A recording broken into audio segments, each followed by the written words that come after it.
So welcome everyone. I am CA Prashant Wadhwani, teaching income tax for CA Inter and IPCC level. Through this video series, we have been revising different topics of income tax for CA Inter for November 2020 and onwards. And in this video, we'll revise the topic of residential status and scope of total income. ये topic जो है काफ़ी आसान topic है but very important, क्योंकि इसका एक separate question बन सकता है 4 to 7 मार्क्स का, और ऐसा भी हो सकता है कि इसको किसी और टॉपिक के साथ मर्ज करके क्वेश्चन बनाया जाए, जैसे कि रेसिडेंशियल स्टेटस और हाउस प्रॉपर्टी, इन दो टॉपिक्स को मर्ज करके क्वेश्चन बनाया जाए। ऐसे क्वेश्चंस में पहले तो आपको बोलेंगे कि आप रेसिडेंशियल स्टेटस निकालो, और उसके बाद आपको बोलेंगे कि आप हाउस प्रॉपर्टी की इनकम कंप्यूट करो। इस केस में तो और ज़्यादा इंपॉर्टेंट हो जाता है कि आपको ये टॉपिक आता हो, क्योंकि अगर आपको रेसिडेंशियल स्टेटस ही नहीं निकालना आया तो हो सकता है कि आपका हाउस प्रॉपर्टी वाला पार्ट जो आपने किया वो भी गलत हो जाए। ठीक है, so in that way it is very important. 4 से 8 मार्क्स का आप एक्सपेक्ट कर सकते हो, एमसीक्यू भी एक्सपेक्ट कर सकते हो, बोथ ऑफकोर्स इंडिविजुअल एमसीक्यू भी और केस वाले एमसीक्यू भी। ठीक है, तो let's begin. But before that मैं आपको ये बोलूँगा कि आप कोई भी नोट्स जो आपके हैं वो आप ओपन करके रखें अपने सामने, या फिर इंस्टीट्यूट का स्टडी मटेरियल ओपन कर लें, या फिर जो नोट्स मैं रेफर करने वाला हूँ वो मैंने डिस्क्रिप्शन में लिंक उसकी प्रोवाइड कर दिया, आप उसको भी डाउनलोड कर सकते हैं और रेफर कर सकते हैं। ठीक है, अब कोई भी टॉपिक स्टार्ट करने से पहले हमको ये पता होना चाहिए कि वो टॉपिक का महत्व क्या है, what is the objective of that topic. Residential status and scope of total income हम पढ़ क्यों रहे हैं, ठीक है, हमारे सिलेबस में क्यों है। तो देखिए, जैसे कि हम जानते हैं इनकम टैक्स एक्ट 1961 इनकम पर टैक्स लगाने के लिए बना है। ठीक है, इनकम पर टैक्स लगाने के लिए। तो हमको ये पता होना चाहिए कि इस एक्ट की पावर कहां तक एक्सटेंड करती है with respect to the place. ठीक है, क्या वो सिर्फ इंडिया की इनकम पर टैक्स लगा सकता है, या फिर इंडिया के बाहर कमाई हुई इनकम पर भी टैक्स लगा सकता है। जैसे कुछ इश्यूज हो सकते हैं, लेट्स से कि एक इंडियन एसएससी है, उसका जॉब लगा अमेरिका में, वहां पर वो सैलरी कमा रहा है। ठीक है, तो उस सैलरी पर उसको इंडिया में टैक्स देना है या नहीं देना है। या फिर लेट्स से कि कोई बांग्लादेश का सिटीजन है, वो इंडिया आता है 2 महीने के लिए, यहाँ पर कुछ बिजनेस करता है 2 महीने और सारी इनकम कमाकर वापस बांग्लादेश लौट जाता है, तो क्या उसको ये इनकम जो उसने इंडिया में कमाई उस पर इंडिया में टैक्स देना है या नहीं देना है। या फिर लेट्स से एक इंडियन सिटीजन है जिसकी पाकिस्तान में कोई प्रॉपर्टी है और वो पाकिस्तान की प्रॉपर्टी उसने बेच दी, तो क्या जो भी पैसा उसको मिला, जो इनकम उसने कमाई वो प्रॉपर्टी बेच के, उस पर उसको इंडिया में टैक्स देना है या नहीं देना है। तो ऐसे कुछ इश्यूज हो सकते हैं। तो हमको पता होना चाहिए कि इस एक्ट की, इनकम टैक्स एक्ट 1961 की पावर कहां तक एक्सटेंड करती है, कौन सी इनकम पर इंडिया में टैक्स लगा सकते हैं और कौन सी इनकम पर इंडिया में टैक्स नहीं लगाएंगे। ठीक है, तो ये एक्ट हमको ये टॉपिक हमको ये चीज बताता है। ठीक है, तो ये तो था डिस्कशन, इसलिए कि हम ऑब्जेक्टिव जानना चाहते थे इसका। अब बात करते हैं प्रोविजंस की। ठीक है, प्रोविजनल डिस्कशन करते हैं कि प्रोविजंस ने क्या बोला। सबसे पहले ये बोला गया कि अगर कोई इनकम इंडिया में अक्रू हुई है, क्या हुआ है, अक्रू इंडिया में हुई है, तो फिर कोई भी हो, एसएससी कोई भी हो, इंडिया का हो, बाहर का हो, कैसा भी हो, उसको इंडिया में टैक्स देना पड़ेगा अगर इंडिया में इनकम अक्रू हुई है। अक्रू मतलब क्या, तो कॉमन सेंस में बात करें तो अगर इनकम का सोर्स, ठीक है, the source of generating income is in India, तो फिर वो इनकम इंडिया में अक्रू हुई है, और अगर इंडिया में अक्रू हुई है तो आपको टैक्स इंडिया में देना पड़ेगा। दूसरी चीज, अगर कोई इनकम इंडिया में रिसीव हुई है तो उस पर इंडिया में आपको टैक्स देना पड़ेगा, चाहे फिर वो अक्रू कहीं भी हुई हो, चाहे वो एसएससी कहां का भी हो, बट अगर इनकम रिसीव इंडिया में हुई है तो इंडिया में आपको उस इनकम पर टैक्स देना पड़ेगा। मतलब कि अगर एक इंडियन सिटीजन ऑस्ट्रेलिया में जॉब कर रहा है, वहां पर उसने सैलरी कमाई और वो सैलरी वो रिसीव कहां पर कर रहा है, इंडिया के बैंक अकाउंट में, इंडिया में। ठीक है, तो फिर उसको इंडिया में टैक्स देना पड़ेगा। ठीक है, भले ही वो इनकम जो है अक्रू कहां हुई है, ऑस्ट्रेलिया में, बट रिसीव तो इंडिया में हुई है, तो फिर इंडिया में टैक्स देना पड़ेगा। तो पहली बात, अगर कोई इनकम अक्रू इंडिया में हुई है तो इंडिया में टैक्स भरो, और दूसरी बात, अगर रिसीव इंडिया में हुई है तो इंडिया में टैक्स भरो, चाहे आप कोई भी एसएससी हो, इंडिया के एसएससी हो या नहीं हो, बाहर के नेशनल हो, बाहर के सिटीजन हो, हमको उससे कोई फर्क नहीं पड़ता। अक्रूवल और रिसिट अगर इंडिया में है तो फिर उस पर हम इंडिया में टैक्स लेंगे। अब बात आती है ऐसी इनकम की जो अक्रू भी बाहर हुई हो और रिसीव भी बाहर हुई हो, उस पर क्या Indian income tax act India में टैक्स लगा सकता है, दैट इज द इश्यू। उसके लिए रेसिडेंशियल स्टेटस निकालना जरूरी है। क्या करना है हमको, रेसिडेंशियल स्टेटस डिटरमाइन करना है। अब रेसिडेंशियल स्टेटस क्या होता है, देखो, तो कुछ प्रोविजंस हमको दिए गए रेसिडेंशियल स्टेटस डिटरमाइन करने के लिए इस एक्ट में, जिसका सिटीजनशिप से कोई लेना देना नहीं है, जिसका किसी और लॉ से कोई लेना देना नहीं है।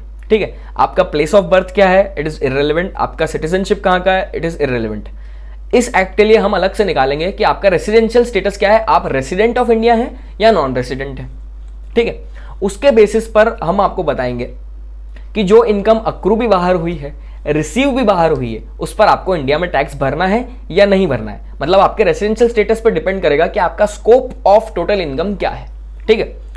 तो पहले यह जानना जरूरी है कि कितने टाइप के रेसिडेंशियल स्टेटस होते हैं, ठीक है। तो जैसा हम जानते हैं 7 टाइप के पर्सन होते हैं इनकम टैक्स एक्ट में, individual, HUF, firm, company, AOP, BOI, local authority and artificial juridical person. In cases में, सातों केसेस में कितने टाइप का रेसिडेंशियल स्टेटस आपका हो सकता है ये हम देखते हैं।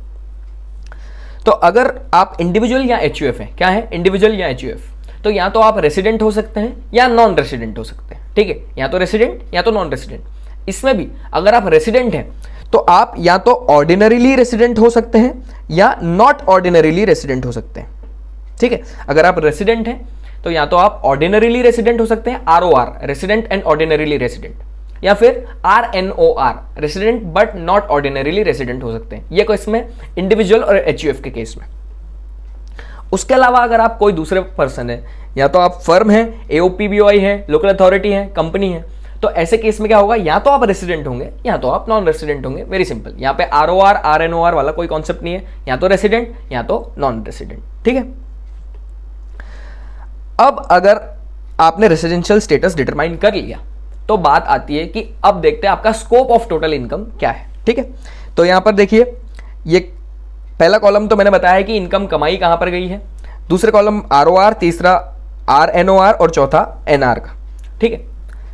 फर्स्ट पॉइंट, अगर इनकम रिसीव्ड और deem to be received in India है, ठीक है। इनकम या तो इंडिया में रिसीव हुई है या तो deem to be received. Deem to be received मतलब क्या, तो इसको हम डिटेल में पढ़ेंगे क्या होता है, बट डीम मतलब क्या, हम मान लेंगे कि रिसीव भले ही नहीं हुई है लेकिन हम मान लेंगे, इनकम टैक्स एक्ट मान लेगा कि वो रिसीव इंडिया में हुई है, डीम टू बी रिसीव, ठीक है। तो अगर इनकम रिसीव इंडिया में हुई है या deem to be received in India है, तो जैसा कि हमने देखा received in India, deem to be received India में तो आपको टैक्स देना पड़ेगा चाहे आपका रेसिडेंशियल स्टेटस कुछ भी हो, ठीक है।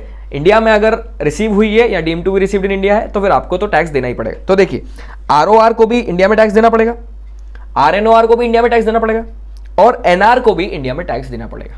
तो irrespective of the residential status, if income is received in India और deem to be received in India, then you have to pay tax in India.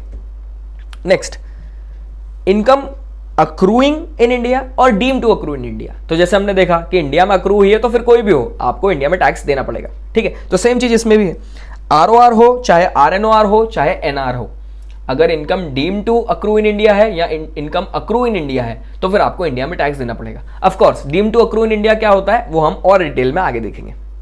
Main बात तो अब आती है जब इनकम अक्रू भी बाहर हुई हो, रिसीव भी बाहर हुई हो, तब क्या। तो जो ROR है ना, ROR, resident and ordinarily resident, उसको तो सारी इनकम पर इंडिया में टैक्स देना पड़ता है। ग्लोबल इनकम टैक्सेबल, इंडिया में रिसीव हुई यहां टैक्स, इंडिया में अक्रू हुई यहां टैक्स, इंडिया के बाहर अक्रू हुई, इंडिया के बाहर ही रिसीव हुई तो भी यहां टैक्स। बड़ी नाइंसाफी है। अगर आप ROR हैं तो आपकी ग्लोबल इनकम इंडिया में टैक्सेबल होगी, कहीं भी कमाई हो, कहीं भी रिसीव की हो, ठीक है। So income accrued and received outside India, तो चाहे बिजनेस प्रोफेशन इंडिया से कंट्रोल हो रहा हो या नहीं हो रहा हो, वो सब यहां पर कुछ काम का नहीं है, सारी इनकम आपकी इंडिया में टैक्सेबल होगी। सो ROR में global income is taxable. But अगर RNOR है और इनकम अक्रू भी बाहर हुई है, रिसीव भी बाहर हुई है, तो दो केसेस आते हैं। अगर वो इनकम ऐसे बिजनेस या प्रोफेशन से हुई है जो कि सेटअप और कंट्रोल्ड इन इंडिया है, ठीक है, बिजनेस सेटअप इन इंडिया है या प्रोफेशन कंट्रोल्ड इन इंडिया है, ठीक है, तो फिर इनकम अक्रू भी बाहर हुई हो, रिसीव भी बाहर हुई हो, तो भी resident but not ordinarily resident को इंडिया में टैक्स देना पड़ेगा, ठीक है। और अगर कोई दूसरा केस है, मतलब बिजनेस प्रोफेशन इंडिया से कंट्रोल्ड सेटअप नहीं है, तो फिर RNOR को deemed accrued outside India and received outside India पर टैक्स इंडिया में नहीं देना पड़ेगा। अब बात आती है नॉन रेसिडेंट की। तो simple, received in India taxable in India, accrued in India taxable in India. अब अक्रू भी बाहर हुआ है, रिसीव भी बाहर हुआ है, तो फिर नॉन रेसिडेंट को इंडिया में टैक्स देने की जरूरत नहीं है, चाहे बिजनेस इंडिया से कंट्रोल हो रहा हो चाहे नहीं हो रहा हो। कोई इनकम अगर अक्रू भी बाहर हुई है, रिसीव भी बाहर हुई है, तो नॉन रेसिडेंट को उस पर टैक्स नहीं देना है, ठीक है। सो ये हमने स्कोप ऑफ टोटल इनकम देखा with respect to the residential status. Simple सी बात, ROR है रेसिडेंट एंड ऑर्डिनरी रेसिडेंट, तो उसकी ग्लोबल इनकम टैक्सेबल। अगर नॉन रेसिडेंट है तो उसकी सिर्फ इनकम जो अक्रू इंडिया में हुई है या जो रिसीव इंडिया में हुई है उस पर इंडिया में टैक्स लगेगा। अगर अक्रू भी बाहर, रिसीव भी बाहर, तो फिर इंडिया में टैक्स नहीं लगेगा। बट अगर RNOR है, resident but not ordinary resident, उसका थोड़ा सा केस अलग है। Accrue in India taxable in India, received in India taxable in India, accrue भी बाहर, रिसीव भी बाहर, but business and profession control and setup in India, तो फिर इंडिया में टैक्स देना पड़ेगा। ठीक, तो ये था scope of total income with respect to residential status. अब बात आती है कि रेसिडेंशियल स्टेटस निकालेंगे कैसे। इसमें सबसे ज्यादा इंपॉर्टेंट पॉइंट आता है रेसिडेंशियल स्टेटस इंडिविजुअल का किस तरीके से हम निकालेंगे।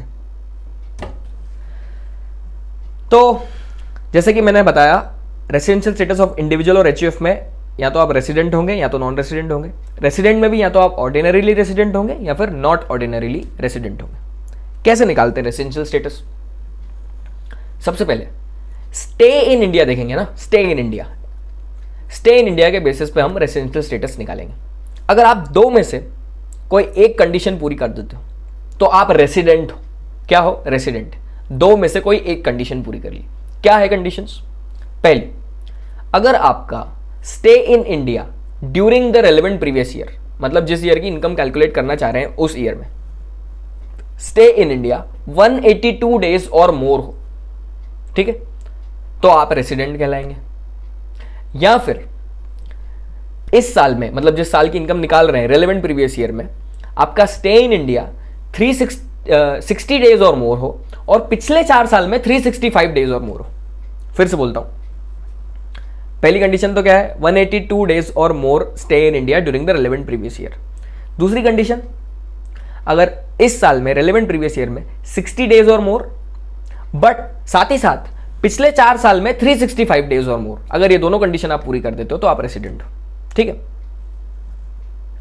तो इसको फ्लो चार्ट के तहत मैंने समझाया है। सबसे पहले आप चेक करेंगे कि stay in India for 182 days और मोर इन प्रीवियस ईयर है क्या।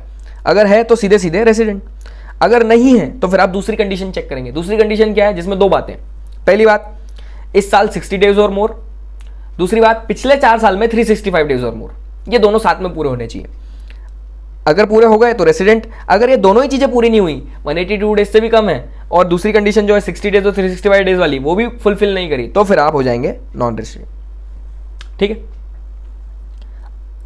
अब ये जो दूसरी कंडीशन है, stay in India for 60 days और more in the relevant previous year and 365 days और more in the last 4 years, ये वाली जो कंडीशन है, ये दो टाइप के एसएससीज को नहीं लगेगी, चेक ही नहीं करेंगे। मतलब एक ही चेक करेंगे, 182 डेज और मोर हो गया तो रेसिडेंट, नहीं तो नॉन रेसिडेंट। ये किसको चेक नहीं करेंगे? सेकेंड वाली।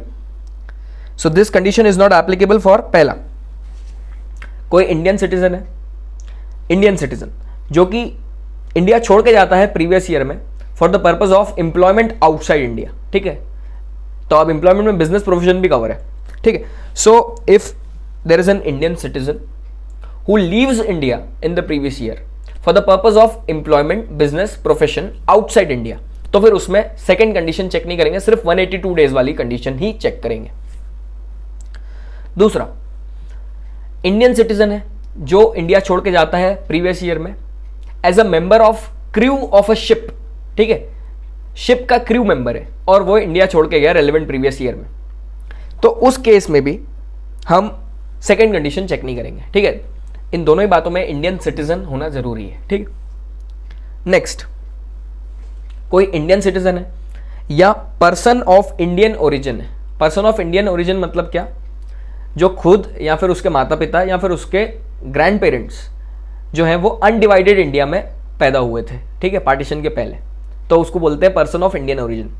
तो अगर इंडियन सिटीजन है या फिर पर्सन ऑफ इंडियन ओरिजिन है और जो इंडिया के बाहर इंगेज्ड है बिजनेस प्रोफेशन या एम्प्लॉयमेंट में, ठीक है, इंडिया के बाहर ऑलरेडी है वो बिजनेस प्रोफेशन या एम्प्लॉयमेंट में और वो इंडिया आता है विजिट पे, ठीक है, विजिट पे इंडिया आता है, तो उस केस में भी हम 60 डेज और 365 डेज वाली कंडीशन चेक नहीं करेंगे, सिर्फ फर्स्ट कंडीशन चेक करेंगे 182 डेज और मोर वाली।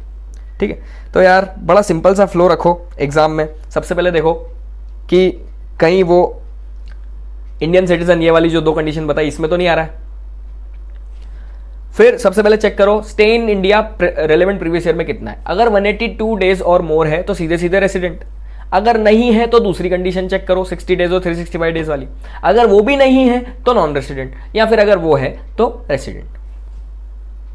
अब एक बार हमने निकाल लिया कि रेसिडेंट है तो फिर देखना पड़ेगा कि ROR है कि RNOR है। ठीक है, तो चेक करेंगे दो में से कोई सी एक कंडीशन पूरी कर दी तो आप resident but not ordinarily resident हो। क्या हो? Resident but not ordinarily resident. पहली कंडीशन, रेलेवेंट प्रीवियस ईयर के पिछले 10 साल जो हैं, रेलेवेंट प्रीवियस ईयर के पिछले 10 साल, उसमें से कम 9 साल असेसी अगर नॉन रेसिडेंट है, ठीक है, तो वो क्या हो जाएगा? RNOR। या फिर पिछले 7 सालों में, मतलब रेलेवेंट प्रीवियस ईयर के पहले वाले 7 सालों में उसका जो स्टे इन इंडिया है वो 729 डेज और लेस हो, 729 डेज और लेस, तो भी वो RNOR हो जाएगा। दोनों में से कोई भी एक कंडीशन पूरी करी तो RNOR हो गए, दोनों ही कंडीशन पूरी नहीं करी तो फिर आप रेसिडेंट एंड ऑर्डिनरीली रेसिडेंट हो गए। मतलब लेट्स से कि एक इंडिविजुअल है, रेसिडेंट है, अब हम चेक कर रहे हैं कि वो ऑर्डिनरी है कि नॉट ऑर्डिनरी है। तो हम देखते हैं कि पिछले 10 साल में अगर वो 9 साल या पूरे 10 साल नॉन रेसिडेंट है तो वो सीधे सीधे RNOR है। और अगर वो कंडीशन पूरी नहीं करता है तो हम देखेंगे पिछले 7 साल का स्टे, अगर वो 729 डेज और लेस है तो वो RNOR होता है, बट अगर वो भी ज्यादा है तो फिर resident and ordinarily resident in India हो जाएगा। उसके बाद एक नोट लिखा है, date of arrival and date of departure both to be included while counting days of stay in India. तो जिस दिन आप इंडिया से जा रहे हैं और जिस दिन आप इंडिया में आए, ये दोनों ही दिन को आपका माना जाएगा कि आप स्टे इन इंडिया करें। ठीक है, जैसे कि लेट्स से 15 अगस्त को रात को 1 बजे मैं इंडिया छोड़ के गया, ठीक है, 15 अगस्त को रात को 1 बजे, तो भी वो पूरा का पूरा दिन माना जाएगा कि इंडिया में मैं था। और लेट्स से मैं 25 अगस्त को रात को 11 बजे इंडिया में आया, सिर्फ 1 घंटा ही इंडिया में था, तो भी माना जाएगा कि पूरे 25 अगस्त को मैं इंडिया में था। ठीक है, तो date of departure and date of arrival दोनों ही दिन को माना जाएगा कि मैं इंडिया में ही था। और दूसरी बात, ये जो स्टे इन इंडिया है वो पार्ट्स में भी हो सकता है और कंटिन्यूस भी हो सकता है। ठीक है, तो मैं कुछ दिन यहाँ रहा, फिर बाहर चला गया, फिर यहाँ आया, फिर बाहर चला गया, तो उस केस में भी हम टोटल लगा के देखेंगे। So this was residential status of individual. Individual का रेसिडेंशियल स्टेटस हमने देखा। इसके बाद एक रूल है, रूल नंबर 126, जो हमको बताता है कि पीरियड ऑफ स्टे कैसे निकालेंगे in case of crew members of ship. ठीक है, जो फॉरेन बाउंड शिप्स होते हैं, ऐसे शिप जो इंडिया से फॉरेन जा रहे हैं या फॉरेन से इंडिया आ रहे हैं, उस केस में पीरियड ऑफ स्टे क्या है क्रू मेंबर्स का, वो कैसे कैलकुलेट करेंगे, वो रूल नंबर 126 ने बताया। सबसे पहले उसके प्रोविजन पढ़ते हैं। तो रूल नंबर 126 ने बोला, period of stay in India shall exclude period commencing from the date entered into CDC continuous discharge certificate in respect of joining the ship by individual and period ending on the date entered into CDC in respect of signing off by the individual from ship। इसका मतलब क्या है? इसका मतलब ये है कि period of stay in India shall exclude, मतलब माना जाएगा कि इंडिया में स्टे नहीं था। कब से कब तक? पीरियड स्टार्टिंग फ्रॉम जिस दिन उसने कंटिन्यूस डिस्चार्ज सर्टिफिकेट में, जो कि एक डॉक्यूमेंट है जिसमें इनको एंट्री करनी पड़ती है, तो जिस दिन उस डॉक्यूमेंट में सीडीसी में इन्होंने एंट्री करी कि इस दिन हम शिप को ज्वाइन कर रहे हैं, उस दिन से लेके पीरियड एंडिंग ऑन उस दिन तक जिस दिन इन्होंने उस सीडीसी में एंट्री करी कि अब हम साइनिंग ऑफ कर रहे हैं, we are signing off from the ship. ठीक है, तो ज्वाइनिंग की डेट से लेके साइनिंग ऑफ की डेट तक ये जो पूरा पीरियड है माना जाएगा कि ये इंडिया में नहीं थे। ठीक है, माना जाएगा कि ये इंडिया में नहीं थे, स्टे इन इंडिया नहीं है। इसका एक एग्जांपल बताऊंगा, उससे आपको इसकी रेलेवेंस समझ में आएगी। तो देखिए, एक शिप है जो मुंबई से चेन्नई जाता है, फिर चेन्नई से ऑकलैंड जाता है। ठीक है, तो फॉरेन बाउंड शिप हो गया। फिर ऑकलैंड से रिटर्न चेन्नई आता है और चेन्नई से फाइनली मुंबई। माने कि वो मुंबई छोड़ के गया 1 अगस्त को, चेन्नई पहुंचा 10 अगस्त को, फिर चेन्नई छोड़ा 12 अगस्त को और ऑकलैंड पहुंचा 31 अगस्त को। ठीक है, अब ऐसे केस में चेन्नई उसने छोड़ा 12 अगस्त को, ठीक है, ध्यान रखें, चेन्नई कब छोड़ा? 12 अगस्त को। उसके बाद ऑकलैंड छोड़ा, वहां से निकले 15 सितंबर को, चेन्नई पहुंचे 5 अक्टूबर को, फिर चेन्नई से निकले 8 अक्टूबर को और मुंबई पहुंचे 15 अक्टूबर को। और उसमें लिखा है date of joining as per CDC 1 अगस्त और डेट ऑफ साइनिंग ऑफ 16 अक्टूबर। तो देखो, जो डेट ऑफ ज्वाइनिंग से लेके साइनिंग ऑफ मतलब 1 अगस्त से लेके 16 अक्टूबर तक पूरा जो पीरियड है वो माना जाएगा कि इंडिया में नहीं थे। ऑल्दो वो इंडिया में थे। कब तक? देखो, चेन्नई कब छोड़ा इन्होंने? लेफ्ट चेन्नई ऑन 12 अगस्त। तो एक्चुअल में तो चेन्नई 12 अगस्त को छोड़ा है, but date of joining of ship क्या है सीडीसी के तहत? 1 अगस्त 2019। तो हम क्या मानेंगे? 1 अगस्त को ही वो बाहर चले गए, ठीक है, वहीं से एक्सक्लूड कर दिया जाएगा पीरियड।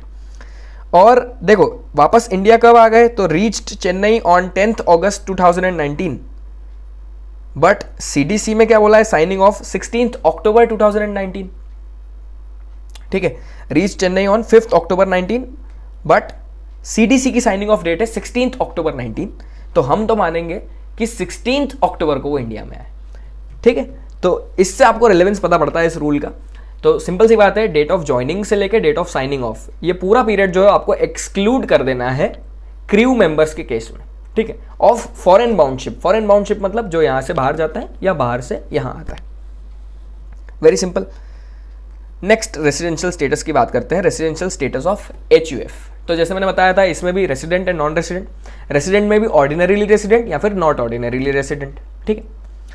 तो इसके लिए बोला, देखो HUF का स्टे इन इंडिया तो बोल नहीं सकते ना, स्टे इन इंडिया तो इंडिविजुअल का ही हो सकता है। HUF के लिए क्या बोला? Control and management. देखो, अगर control and management Holi outside India है, पूरा का पूरा कंट्रोल एंड मैनेजमेंट बाहर से होता है, तो फिर नॉन रेसिडेंट। या फिर होली और पार्टली इन इंडिया है, मतलब अगर थोड़ा सा भी कंट्रोल एंड मैनेजमेंट इंडिया में है, पार्टली भी इंडिया में है, तो हम तो रेसिडेंट इन इंडिया मानेंगे, ठीक है। कंट्रोल एंड मैनेजमेंट क्या होता है? हेड एंड ब्रेन बोलते हैं, ठीक है, जहां से वाकई में कुछ मेन डिसीजंस लिए जा रहे हों, ठीक है। Head and brain of adventure with some degree of permanence, ऐसी जगह जहां पे कुछ डिग्री ऑफ परमानेंस है और वहां से मेन डिसीजंस उस बिजनेस को कंट्रोल करने के लिए, HUF को कंट्रोल करने के लिए और मैनेज करने के लिए लिए जाते हैं। सेंट्रल कंट्रोल की बात करी है और day to day business activity की बात नहीं करी है, ठीक है। जो मेन डिसीजंस होते हैं, कमर्शियल डिसीजंस होते हैं, जो मेन मैनेजमेंट डिसीजंस होते हैं, वो कहां से लिए जा रहे हैं वो देखे जाएंगे। Day to day routine decisions नहीं देखे जाएंगे, ठीक है। सो होली आउटसाइड इंडिया तो नॉन रेसिडेंट, एंड होली और पार्टली इन इंडिया तो फिर रेसिडेंट। थोड़ा सा भी इंडिया में कंट्रोल मैनेजमेंट है तो आप रेसिडेंट कहलाएंगे। अब रेसिडेंट हो गए तो फिर चेक करो ROR है कि RNOR है। इसमें आप कर्ता के लिए चेक करो, ठीक है, चेक फॉर कर्ता। HUF का जो कर्ता है ना, उसके लिए चेक करो वही वाली कंडीशंस जो हमने इंडिविजुअल के केस में करी थी ना, RNOR देखने के लिए, कि दो में से एक कंडीशन पूरी कर दी कर्ता ने, तो HUF RNOR हो जाएगा। कौन सी दो कंडीशंस? पहली, पिछले 10 में से कम 9 साल, मतलब 9 साल या तो 10 साल वो नॉन रेसिडेंट है, कौन? कर्ता, ठीक है। या फिर पिछले 7 साल में, ठीक है, रेलेवेंट प्रीवियस ईयर के पहले वाले 7 सालों में उसका स्टे इन इंडिया, कर्ता का स्टे इन इंडिया 729 डेज और लेस है। इन दोनों में से कोई सी भी एक कंडीशन पूरी हो जाती है तो HUF is resident but not ordinarily resident, HUF RNOR हो जाएगा। और अगर ये दोनों ही कंडीशन पूरी नहीं होती है, मतलब 10 में से 9 साल वो नॉन रेसिडेंट नहीं था कर्ता, उससे कम साल ही था, या फिर 729 दिन से ज्यादा उसका स्टे था, तो फिर क्या हो जाएगा? HUF जो हो जाएगा वो रेसिडेंट एंड ऑर्डिनरीली रेसिडेंट हो जाएगा, ठीक है। HUF will be ROR। ये था residential status of HUF, very easy. अब बात आती है और इजी कॉन्सेप्ट्स की, residential status of AOP BOI firm. Simple सा बोला, कंट्रोल एंड मैनेजमेंट देखेंगे AOP BOI फर्म में या लोकल अथॉरिटी में भी। अगर control and management Holi outside India, पूरा का पूरा बाहर, तो नॉन रेसिडेंट। होली और पार्टली इन इंडिया, थोड़ा सा भी इंडिया में, तो रेसिडेंट इन इंडिया, ठीक है। This was for AOP BOI firm, control and management देखेंगे। अब बात आती है रेसिडेंशियल स्टेटस ऑफ कंपनी। तो दो बातें, पहली चीज, अगर कंपनी इंडियन कंपनी है, इंडियन कंपनी मतलब क्या? इंडियन कंपनीज एक्ट में रजिस्टर्ड और उसका प्लेस जो है, हेड ऑफिस जो है वो कहां पे है? इंडिया में, ठीक है। अगर इंडियन कंपनी है तो फिर वो रेसिडेंट है, ठीक है। इंडियन कंपनी सीधे सीधे रेसिडेंट है। दूसरी बात, अगर इंडियन कंपनी नहीं है तो फिर क्या करेंगे, अगर उसका place of effective management poem, अगर उसका place of effective management India में है तो वो रेसिडेंट, अदरवाइज वो नॉन रेसिडेंट। तो इंडियन कंपनी तो हमेशा रेसिडेंट। अब इंडियन कंपनी के अलावा वाली बात कर रहे हैं हम, ठीक है, तो उसमें देखेंगे कि उसका poem place of effective management कहां पे। अगर वो इंडिया में है उस साल तो फिर रेसिडेंट, और अगर इंडिया के बाहर है तो non resident. Place of effective management क्या, जहां पर key management and commercial decisions are taken. जैसे कंट्रोल एंड मैनेजमेंट पढ़ रहे थे ना, वैसे ही प्लेस ऑफ इफेक्टिव मैनेजमेंट है। ऑल्दो इसमें प्लेस ऑफ इफेक्टिव मैनेजमेंट में एक डिटेल्ड गाइडलाइन दे रखी है कि कब हम मानेंगे कि आपका पोएम इंडिया में है और कब मानेंगे इंडिया में नहीं, बट वो सीए फाइनल लेवल पे, इंटर लेवल पे नहीं। ठीक है, हम तो ये जानते हैं कि अगर key management and commercial decisions of the entity as a whole are taken in India तो फिर माना जाएगा कि पोएम इंडिया में। क्वेश्चन में ऐसा आ सकता है कि एक कंपनी है जो कि लेट्स से इंडियन कंपनी नहीं है, और उसकी जो बोर्ड ऑफ डायरेक्टर्स है वो कहाँ पर मिलते हैं, इंडिया में मिलते हैं। सारे डिसीजन कहाँ से लेते हैं, इंडिया से लेते हैं। इससे हमको पता पड़ता है कि जब बोर्ड मीटिंग यहाँ पर हो रही है, डिसीजंस यहाँ लिए जा रहे हैं, इसका मतलब प्लेस ऑफ इफेक्टिव मैनेजमेंट कहाँ है, इंडिया में, क्योंकि की management and commercial decisions India में लिए जा रहे हैं। अगर ऐसा है तो पोएम इंडिया में है, पोएम इंडिया में है तो रेसिडेंट। ये कंपनी के केस में होता है। तो अब हमने कंप्लीट कर लिया residential status, individual, HUF, AOP, BY, firm, company, local authority, सबका। अब एक बार अपन ने रेसिडेंशियल स्टेटस निकाल दिया तो वापस उसी टेबल पे मैं आपको ले चलता हूं। उससे डिटरमाइन होगा कि आपका स्कोप ऑफ टोटल इनकम क्या है। फिर से बता दूं, आरओआर के लिए global income taxable, non resident के लिए सिर्फ वो इनकम टैक्सेबल जो अक्रू इन इंडिया और deem to accrue in India हो, या फिर रिसीव्ड इन इंडिया और deem to be received in India हो। ठीक है, अगर अक्रू भी बाहर हुई है, रिसीव भी बाहर हुई है, तो नॉन रेसिडेंट के लिए इंडिया में टैक्सेबल नहीं है। और आरएनओआर जो है उसके लिए क्या है, जो इंडिया में अक्रू वो इंडिया में टैक्सेबल, इंडिया में रिसीव इंडिया में टैक्सेबल, बाहर अक्रू हुई बाहर रिसीव हुई but business profession controlled from India है तो फिर इंडिया में टैक्सेबल। और अगर बाहर अक्रू हुई बाहर रिसीव हुई और बिजनेस प्रोफेशन भी कोई इंडिया से कंट्रोल नहीं हुआ है, बाहर का ये सब, तो फिर क्या होगा, आरएनओआर के लिए इंडिया में टैक्स नहीं लगेगा। तो रेसिडेंशियल स्टेटस पढ़ने के बाद वापस से आप ये टेबल देख सकते हैं स्कोप ऑफ टोटल इनकम का। अब बात आती है कि रिसीव्ड इन इंडिया क्या होता है, अक्रूड इन इंडिया क्या होता है, deem to receive in India क्या होता है, deem to accrue in India क्या होता है, वो पढ़ लें और हमारा scope of total income complete हो जाएगा। फिर हम कुछ क्वेश्चंस कर सकते हैं और क्वेश्चंस के बेसिस पे फिर हमारी प्रैक्टिस हो जाएगी, तो हम एग्जाम में सक्सेसफुली इसका क्वेश्चन अटेम्प्ट कर पाएंगे। तो क्वेश्चन प्रैक्टिस का भी एक वीडियो अलग से मैं अपलोड कर दूंगा। पहला, रिसीव्ड इन इंडिया मतलब क्या। तो रिसीव्ड इन इंडिया जो है वो टैक्सेबल इन इंडिया मान लिया। अब रिसीव क्या मानेंगे, फर्स्ट रिसीट देखेंगे, फर्स्ट रिसीट, पहली बार इनकम कहाँ रिसीव हुई। ठीक है, रेमिटेंस को रिसीट नहीं मानेंगे। मतलब लेट्स से कि आपने कोई सर्विस प्रोवाइड करी ऑस्ट्रेलिया में और आपको इनकम रिसीव हुई ऑस्ट्रेलिया में, और उसके बाद आपने ट्रांसफर कर दी इंडिया में, रेमिट कर दी इंडिया में, तो इंडिया में रिसीव्ड नहीं मानेंगे। हम तो पहली जगह देखेंगे जहां पर रिसीव हुई। अगर ऑस्ट्रेलिया में फर्स्ट टाइम रिसीव हुई है तो रिसीव्ड इन ऑस्ट्रेलिया, फिर इंडिया में रिसीव्ड नहीं। ठीक है, भले उसको रेमिट बाद में, सब्सिक्वेंट रिसिट उसकी, सब्सिक्वेंट रेमिटेंस उसका इंडिया में हो गया हो, उससे फर्क नहीं पड़ता, हम तो फर्स्ट रिसिट देखेंगे। हाँ, एक बात है कि ठीक है received in India is taxable in India, but हम ये भी देख लें कि वो इनकम एग्जम्प्ट नहीं होनी चाहिए। लेट्स से अगर वो share of profit from partnership firm है तो वो रिसीव भी इंडिया में हुआ है तो भी एग्जम्प्ट ही है, क्योंकि उसको तो स्पेसिफिकली एक्सक्लूड कर दिया गया है ना। ठीक है, तो एग्जम्प्ट इनकम नहीं होनी चाहिए। ठीक है, एग्जम्प्ट इनकम तो it would be exempt only. ठीक है, टैक्सेबल होने के लिए वो एग्जम्प्ट ना हो और received in India. Next, income deem to be received in India. ये वाला जो कॉन्सेप्ट है ये सैलरीज हेड के लिए। ठीक है, सैलरीज, क्योंकि ये प्लेस की बात नहीं करता है, ये तो टाइमिंग की बात करता है। ये कुछ ऐसी इनकम की बात बता रहा है जो आपको रिसीव तो नहीं हुई है अभी तक, लेकिन हम मान लेंगे कि आपको रिसीव हुई है। ठीक है, इसका प्लेस से लेना देना नहीं है, फिर भी मैं एक बार पढ़ देता हूँ। जब सैलरी हेड का रिवीजन करोगे तो आपको समझ में आएगा कि ये यहाँ पे क्यों लिखा हुआ है। पहला, अगर employer's contribution to recognised provident fund 12% से ज़्यादा है, तो जो 12% से ज़्यादा वाला है इन एक्सेस ऑफ 12%, ठीक है, वो माना जाता है कि रिसीव हो गया। अब देखो यहाँ पे डीम टू रिसीव इसलिए तो बोल रहे हैं क्योंकि वो जो कंट्रीब्यूशन उसने किया है आरपीएफ में वो आपको रिसीव हुआ थोड़ी है, बट मान लिया जाएगा कि आपको रिसीव हुआ। ऐसे ही कुछ पॉइंट्स है सैलरी हेड में देखेंगे। अगर interest credited to recognise provident fund 9.5% से ज़्यादा है तो जो ज़्यादा वाला है उसको मान लिया जाएगा deem to be received in India. Next है कंट्रीब्यूशन बाय सेंट्रल गवर्नमेंट और other employer to pension scheme under 80CCD, ठीक है, तो वो भी आपकी deem to received in India है।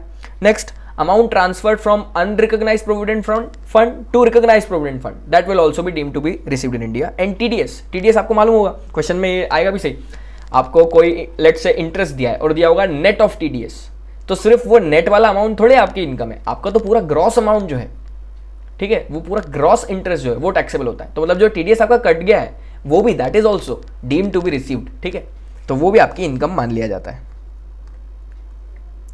Next point, income accruing in India मतलब क्या? जो अक्रू इन इंडिया है वो टैक्सेबल इन इंडिया, जैसे हमने देखा। तो अक्रू मतलब कि सोर्स ऑफ जनरेशन जो है, इनकम का जो सोर्स है वो इंडिया में है, तो उसको मानेंगे अक्रूड इन इंडिया। जैसे कि अगर आप कोई सर्विसेज प्रोवाइड कर रहे हो तो आप कहां सर्विस प्रोवाइड कर रहे हो, अगर services are rendered in India that means कि अक्रूड इन इंडिया इनकम। या फिर आप गुड्स या प्रॉपर्टी बेच रहे हो तो वो गुड्स वो प्रॉपर्टी कहां पर सिचुएटेड है, जो प्रॉपर्टी लेट से एक इमूवेबल प्रॉपर्टी है, तो वो अगर प्रॉपर्टी इंडिया में सिचुएटेड है, इसका मतलब सोर्स क्या है इनकम का, इंडिया, तो फिर इंडिया में अक्रूड माना जाएगा। या फिर अगर आप गुड्स ट्रांसफर कर दो तो अगर ओनरशिप इंडिया में ट्रांसफर की जा रही है तो माना जाएगा कि income is accrued in India. तो इसमें तो आपको कॉमन सेंस भी लगाना पड़ेगा, उससे ही आपको समझ में आ जाएगा कि इनकम अक्रू इंडिया में हुई है कि नहीं हुई है, ठीक है। तो आप तो देखेंगे सोर्स कहां है इनकम का, अगर वो इंडिया में that means accrued in India, ठीक है। अब इसमें तो कुछ टाइमिंग का भी कॉन्सेप्ट आता है कि अक्रू और ड्यू, वैसे तो इस चैप्टर के लिए इतना रेलेवेंट नहीं है, फिर भी बता देता हूं कि जैसे लेट्स से सैलरी, तो सैलरी तो हम जैसे रोज काम करते हैं तो रोज अक्रू होती जाती है, ठीक है, डे टू डे अक्रू होती है। या फिर इंटरेस्ट ऑन सिक्योरिटी, वो भी डे टू डे अक्रू होता है, ऑल्दो वो ड्यू हो सकता है बाद में हो, जैसे सैलरी मंथ के एंड में हो या नेक्स्ट मंथ के स्टार्ट में ड्यू हो, बट अक्रू तो डे टू डे बेसिस पे होती है। अक्रूवल को बोल सकते हैं राइट टू रिसीव इनकम, ठीक है। अब जैसे मैंने एक दिन भी काम किया तो एक दिन की सैलरी पे मेरा हक तो आ गया ना, मतलब इनकम अक्रू हो गई। बट ये इतना इंपॉर्टेंट नहीं है क्योंकि ये तो टाइमिंग की बात कर रहा है कब अक्रू, हम तो प्लेस जानना चाहते थे, ठीक है। अब इनकम डीम्ड टू अक्रू और अराइज इन इंडिया की बात करते हैं, कब माना जाएगा कि इनकम अक्रू इंडिया में हुई है, ये हम इनकम वाइज देखते हैं, एक हेड वाइज। पहला सैलरीज की बात करते हैं, अगर आपने सैलरी कमाई है तो कब माना जाएगा कि वो इंडिया में अक्रू हुई?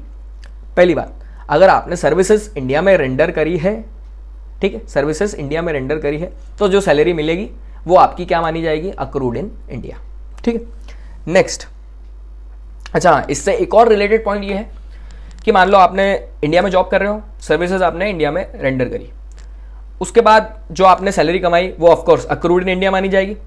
उसके बाद आप बाहर चले गए, ठीक है, लेट्स से आप अमेरिका के ही थे, इंडिया तो जॉब करने आए थे, वो उल्टा हो गया वैसे तो, बट फिर भी अगर आप अमेरिका के थे और इंडिया में जॉब करने आए थे और फिर आप वापस अमेरिका चले गए, अब इंडिया की जो जॉब थी वो तो आपकी खत्म हो गई, बट उसके कुछ पोस्ट रिटायरमेंट बेनिफिट्स आपको वहां अमेरिका में रिसीव हो रहे हैं, तो भी वो इंडिया में टैक्सेबल होंगे, क्योंकि वो किस सर्विसेज के रिस्पेक्ट में है, उन सर्विसेज के रिस्पेक्ट में जो कि इंडिया में रेंडर करी गई थी, ठीक है। तो सैलरी के केस में जो भी अमाउंट आप रिसीव करोगे for services rendered in India, services rendered in India, वो अक्रूवल इन इंडिया माना जाएगा, और अक्रूड इन इंडिया तो टैक्सेबल इन इंडिया। दूसरा, अगर आप गवर्नमेंट एम्प्लॉय है, ठीक है, तो आपको सैलरी कौन दे रहा है, गवर्नमेंट, और आप सिटीजन है इंडिया के, तो गवर्नमेंट दे रही है किसको सैलरी, इंडियन सिटीजन को, तो फिर वो अक्रूड इन इंडिया मान ली जाएगी, भले ही सर्विसेज इंडिया के बाहर रेंडर करी हो, ठीक है। तो अगर एक इंडियन सिटीजन है, लेट्स से एम्बेसी, ठीक है, ऑस्ट्रेलियन एम्बेसी में काम करता है इंडियन सिटीजन, और उसको गवर्नमेंट ऑफ इंडिया, हाँ मैं क्या बोल रहा हूँ, ऑस्ट्रेलिया में काम करता है इंडियन एम्बेसी में, ठीक है, तो अगर उसको गवर्नमेंट ऑफ इंडिया सैलरी देती है तो भले ही वो सर्विसेज तो आउटसाइड इंडिया रेंडर कर रहा है, बट स्टिल क्या माना जाएगा, क्योंकि गवर्नमेंट ने दिया है तो हम मानेंगे अक्रूड इन इंडिया। ये तो डीम कर रहे हैं ना, ये तो डीमिंग फिक्शन है, deem to be accrued in India. Next, house property की बात करते हैं, तो जो भी रेंट आप रिसीव करोगे हाउस प्रॉपर्टी से, that would be deem to accrue in India if the property is situated in India, ठीक है। सोर्स क्या है, मतलब प्रॉपर्टी कहां है, इंडिया में है, तो उसका रेंट जो है माना जाएगा deem to accrue in India. Next, capital gains, आप कैपिटल एसेट ट्रांसफर करते हैं तो देखेंगे कैपिटल एसेट कहां पर सिचुएटेड है, अगर कैपिटल एसेट इंडिया में सिचुएटेड है तो income is deem to accrue in India.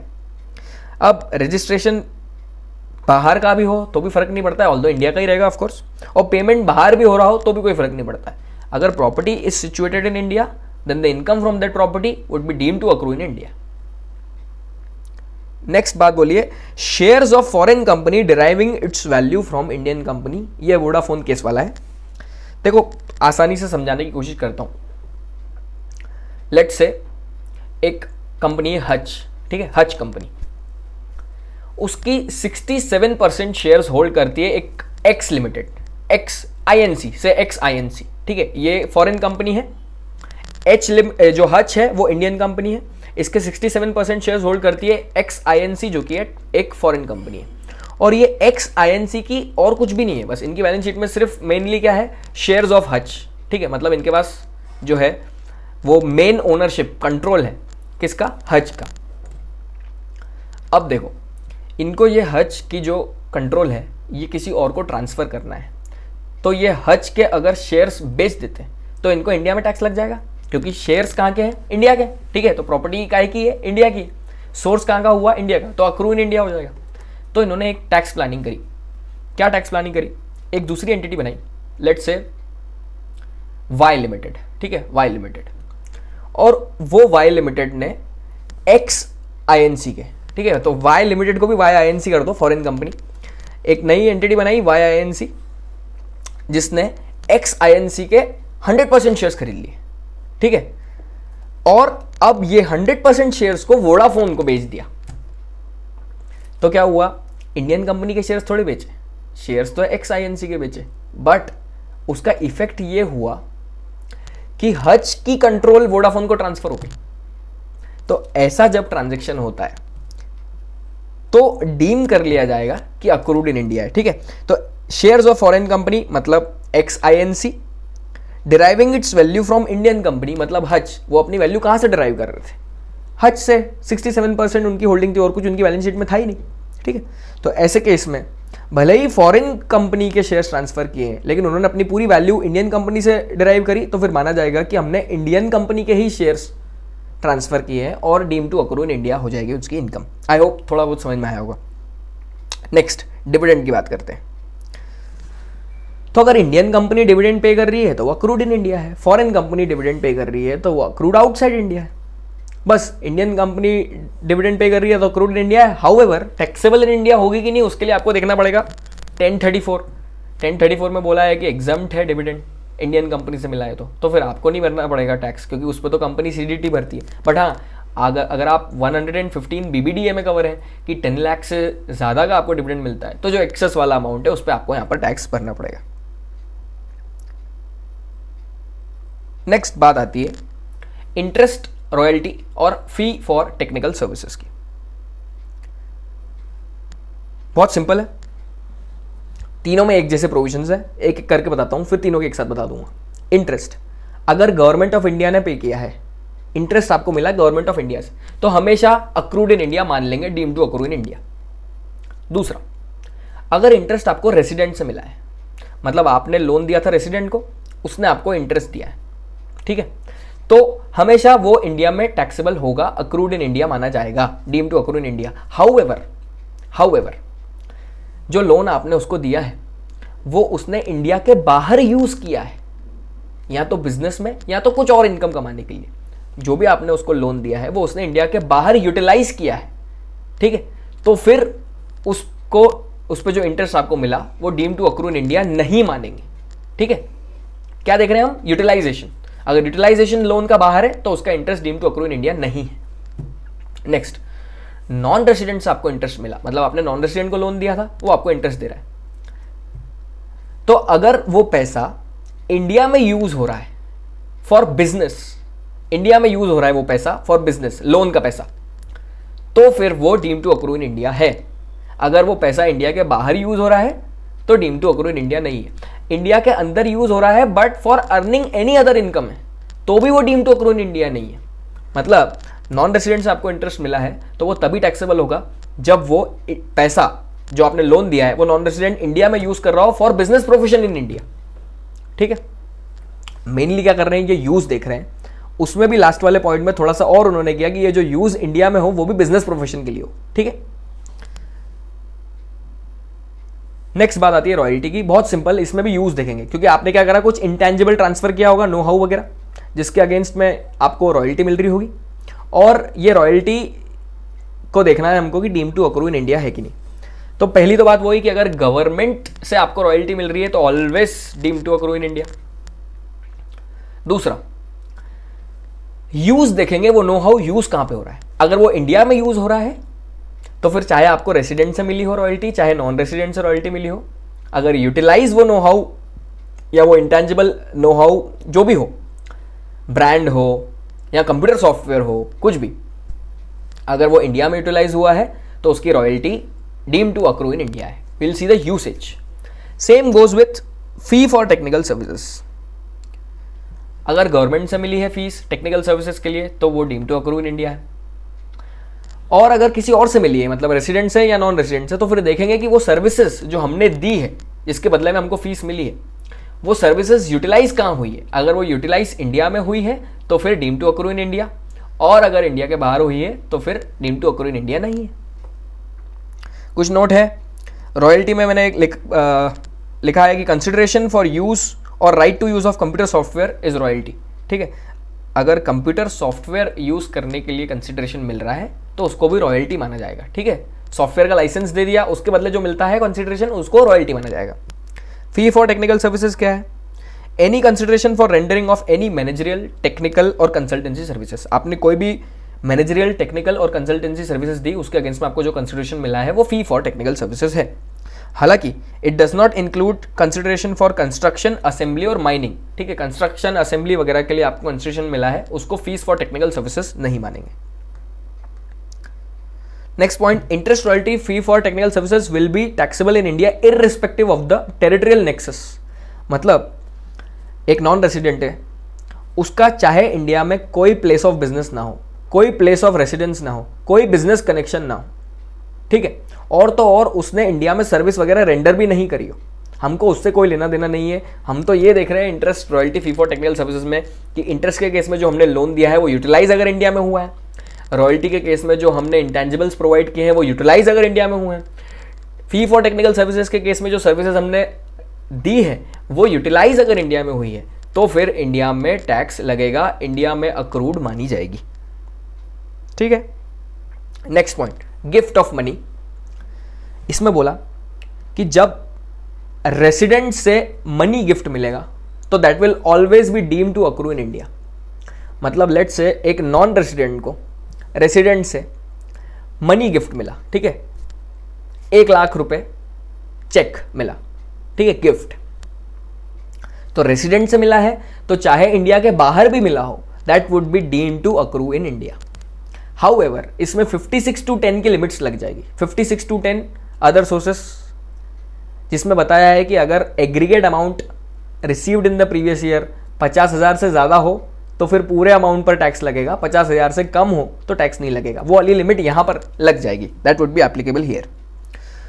उसके अलावा आप कोई दूसरी इनकम हो, जैसे कि प्लांट एंड मशीनरी है, उसको रेंट पे दिया हुआ है, उससे आपकी इनकम आ रही है, तो हम देखेंगे कि वो असेट या वो प्रॉपर्टी या सोर्स कहाँ है।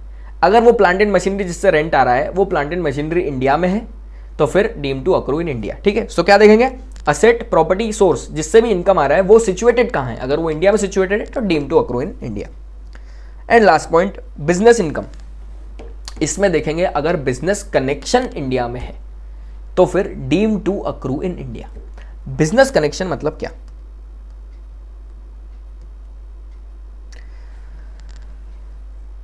तो अगर एक नॉन रेसिडेंट है, वो किसी और बंदे के थ्रू यहां पर बिजनेस कर रहा है, ठीक है, मतलब एक एजेंट के थ्रू, तो अगर एक एजेंट किसी नॉन रेसिडेंट के बिहाफ पर कुछ एक्टिविटीज करता है तो उसको बिजनेस कनेक्शन माना जाएगा। कौन सी एक्टिविटीज?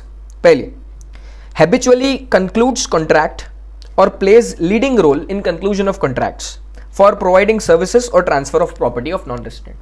अगर वो नॉन रेसिडेंट के लिए हैबिचुअली मतलब नॉर्मल कोर्स में, मतलब रेगुलरली कॉन्ट्रैक्ट्स कंक्लूड करता है, मतलब कॉन्ट्रैक्ट्स एग्जीक्यूट करता है फॉर प्रोविजन ऑफ सर्विसेज और फॉर प्रोवाइडिंग गुड्स और प्रॉपर्टी, ठीक है, तो उस केस में ये जो एक्टिविटी है ये माना जाएगा कि ये बिजनेस कनेक्शन इन इंडिया है उस नॉन रेसिडेंट का।